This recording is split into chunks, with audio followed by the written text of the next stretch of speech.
अपना डे बहुत अच्छे से शुरू करते हैं और एक टू डू लिस्ट भी बना लेते हैं। बट दिन के ख़त्म होते होते आपका टू डू लिस्ट इतना लंबा हो जाता है और फिर वो उसमें से कुछ भी आपने किया नहीं होता है। ऐसा क्यों होता है? और ये थोड़ा सा सोचने वाली बात है, क्योंकि बहुत सारे लोगों से बात की और ये मेरा सबसे बड़ा सरप्राइज पॉइंट है कि टू डू लिस्ट भी लोगों को बनाने में दिक्कत है।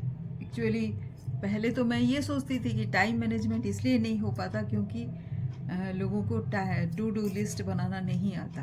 बट टू डू लिस्ट बनाने आते हुए भी लोग परेशान होते हैं, क्योंकि ज़िंदगी इतनी सारी अनसर्टनिटी से भरा हुआ है उनकी कि जो टू डू लिस्ट बनता है वो तो धरा का धरा रह जाता है एंड समथिंग एल्स वो कर लेते हैं। तो इतना अनसर्टन क्यों है? क्या आपको एंटिसिपेट करना नहीं आता? बाय द वे, मैं संगीता और ब्रेक थ्रू कोच, और ये सिर्फ आप ही की बात नहीं है। ये शुरू में तो मुझे भी हो रहे थे, हालांकि काफ़ी दिन हो गए थे, थोड़ा सा सॉर्ट आउट किया है। तो आज मुझे लगता है कि ये परेशानी है। टू डू लिस्ट एक्चुअली बनाने में दिक्कत थी। अभी टू डू लिस्ट कैसे बनाते हैं उसके लिए सिंपल टिप्स देती हूँ। ये थोड़ा सा एटीट्यूड वाली बात है, क्योंकि आप हर एक चीज़ को लिख नहीं सकते और हर एक चीज़ आप हर एक रोज़ नहीं कर सकते। तो ये 10 टिप्स ले लीजिए मेरे से। पहला है तो राइट इट डाउन, लिख लीजिए।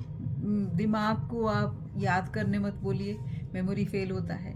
दूसरा है प्रायोरिटाइज 3 टास्क। जो 3 टास्क आप करेंगे बहुत इम्पोर्टेंट है, उसको पहले करें।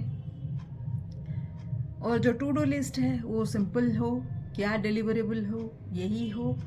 तो चौथा है कि बिग टास्क को आप स्मॉलर टास्क में ब्रेक कीजिए, ताकि आज अचीव हो जाए उसका एक पार्ट एटलीस्ट।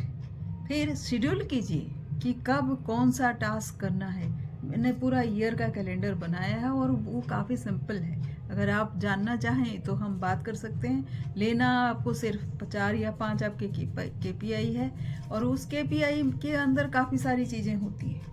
तो हर एक चीज़ को आप एक टाइम असाइन कीजिए और मंथ असाइन कीजिए, डेट असाइन कीजिए। ये आप हर एक मंथ में अगर एक आइटम उसका भी असाइन किए तो वो 3-4 दिन तो ले ही लेगा। तो ये एक्सेप्ट कीजिए पहले। देन आपको अगर पेपर अच्छा नहीं लगता तो आप कैलेंडर में लिख सकते हैं। वैसे मैं गूगल ड्राइव में बना के रख लिया है एक गूगल शीट। फिर जो अगर आप कर लेते हो तो रिवार्ड्स कीजिए क्रॉस करके उसको।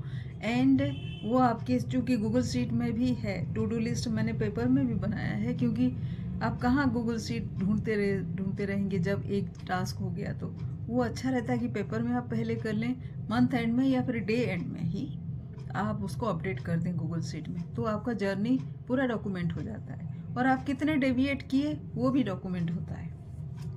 जो टास्क आपको खुद से करना थोड़ा सा मुश्किल लगता है और टाइम वेस्ट होता है, तो आप उनको असाइन कीजिए जो इसमें अच्छे हो। और रोज़ आप रिफ्लेक्ट करें कि ये टू डू लिस्ट का ये जो वर्ज़न आपके पास है, अभी आपने बनाया, क्या इसने सही से आपका काम करके दिया? अगर कर लिया तो बढ़िया, ग्रेट।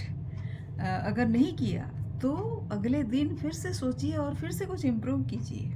अगर आपके पास 4-5 तरीके का एक्सपीरियंस है और अभी भी रिजॉल्व नहीं हुआ तो हम बात कर सकते हैं। कंसिस्टेंट रहिए।